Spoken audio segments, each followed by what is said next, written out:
Captain Rick Bozich from WDRB.com. Make sure you're giving him a follow to stay up to breast on all of what's happening in college basketball, sports in general. And we've got plenty to talk about. Obviously, Indiana, the story with Indiana is the portal. You got Louisville with a new coach. You've got Kentucky that doesn't have a coach. You've got Indiana State who doesn't have a coach or a team. So it's a wild time in college basketball, Rick Bozich. And Ruby is on the disabled list with a torn CCL. The hope is to get her back by the playoffs. We're hoping she's back by June 1st. We're optimistic. I don't even know where to begin. The championship games were the women's game outdraws the men's game on TV. Indiana has yet to get anybody out of the portal, even though they skipped the NIT to get a head start on portal hunting. That's been a discussion, and I think that that's a big part of because every day there have just been lots of new names that are going into that. Right. And the visits are just now happening.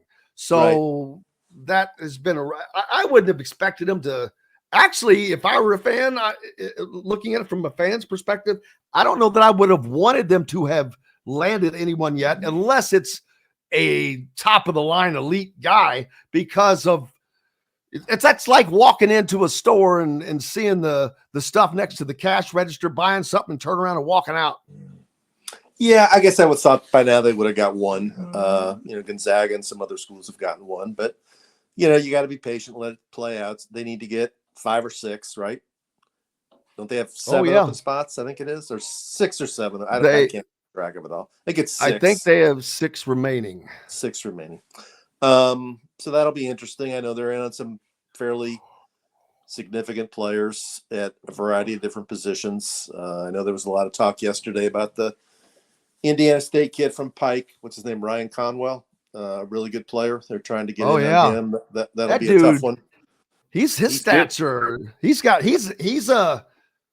he's in a great position. Let's just say that. I mean, he's a 40% 3-point shooter and an 88% free throw shooter. Mind-boggling. And that's on 3 made threes a game. Who started his career at South Florida and was Marion County Player of the Year, and the in-state schools evidently didn't want him or need him or value him. Neither did the Indiana schools. Louisville got Pat Kelsey, who's off to a very energetic and forceful start, trying to stir up interest in Louisville basketball. But as another school, every player went in the portal, and 3 of them have already committed elsewhere. One, Sky Clark to UCLA, Trey White committed yesterday to Illinois, and Brandon Huntley Hatfield to NC State. So their 3 best players are definitely all gone. So he's going to have a whole new team. And then the Kentucky thing, which came out of nowhere on Sunday night, I guess it was? Yeah, Sunday night. And Cal should be announced. I'd say that I think the rumor yesterday was it's going to be a 6:00 press conference tonight at Arkansas. So they have the chair set up. Calipari stand up there and call the Hogs, which will be sweet. Yep. And who are they going to get? A lot of different names. I've heard them all from Rick Pitino, Billy Donovan, Scott Drew, and I've got somebody who's I respect greatly who seriously tried to tell me this morning that he thinks Brad Stevens is a possibility. And if you want to see IU basketball fans go into complete meltdown mode, that's all it would take.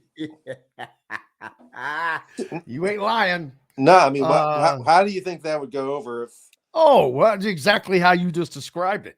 It would be a nuclear meltdown. Yes, it would just be a nuclear meltdown. But it would also, with that on the IU administration and Scott Olson, I'm not saying it was. I'm just asking to not being able to. If Kentucky were able to do that, and Indiana having had that opportunity and trying and failing, that would not go over well. No, it wouldn't. So we'll see what happens. I think it's going to be Scott Drew. From a personal standpoint, I hope it's Billy That sounds, Donovan. and you know what? And that makes the most sense. When his name was mentioned for Louisville, Rick, I said, no way. Why the crap would he leave Baylor for Louisville? This is not Louisville. And I can see.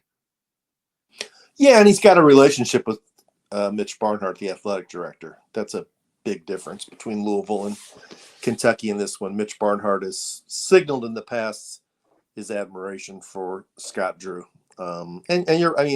Kentucky's a different level, 8 national championships and much bigger national fan base. What Calipari's done there, what Rick Pitino's done there. We know the whole list. So it just would become a matter of whether Scott Drew wants to take on the negatives of that job as well as the positives, because there are both. And John Calipari experienced the other side of being the UK coach the last few years, which is, not getting to the Sweet 16, not winning SEC championships is going to make everybody turn against you, and everybody has turned against him this year. Yeah, and will any Kentucky players follow Calipari to Arkansas? I think they'll be in the recruits will. I think a number of the recruits will. 2 of them have already asked, I think, out of their letter of commitment. Who are those 2? Carter Knox is one of them, and I got to think about who the other one was. I think 2 of them have asked out of their letter of intent. And, Cal did the same thing. When he came here from Memphis, he brought John Wall and DeMarcus Cousins and later added Eric Bledsoe. This is not going to be, despite the public, utterings, the most pleasant divorce. And I think since he's staying in the same league and going to be competing against Kentucky, he's going to be highly motivated to do everything he can to leave rubble at Lexington as he heads to Fayetteville. Yeah, the talk quickly doused with about Danny Hurley going to Kentucky. I'm like, why? Why would he want to go to Kentucky? He just won back-to-back national championships at UConn. He doesn't need Kentucky. He just rebuilt a team that lost possibly more than any other team in the country lost, with 75% of his offense, 3 guys to the NBA, and he rebuilt that and won another national title, which I don't know how the hell that happens. But he did. The only reason would be money. I think his salary's $5 million a year, and he got $1.8 million in bonuses. But I'm sure UConn will step it up some. And you're right. UConn has won 6 national titles since 1999. Kentucky's won 1. There's no need for him to come to Kentucky unless you just want to try and become a coach who's won at 2 different places, or they're going to offer him. Someone tried to tell me yesterday they would offer him $11 million a year for 10 years. I don't know if that's true or not, but because you hear all kind of crazy things. But he could stay at UConn and win.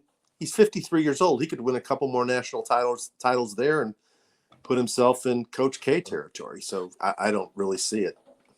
I hate talking about Billy Donovan only because it's become a parody that anytime you're talking about a big-time college job, his name is mentioned mainly halfway in joking fashion. Not he's worthy of it, but it's half the time it's in joke. Hey, Billy Donovan's wife was seen looking for houses in Lexington.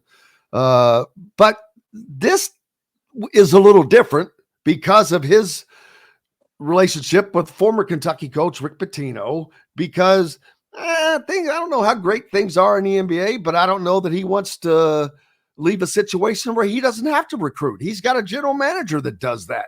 But I who knows?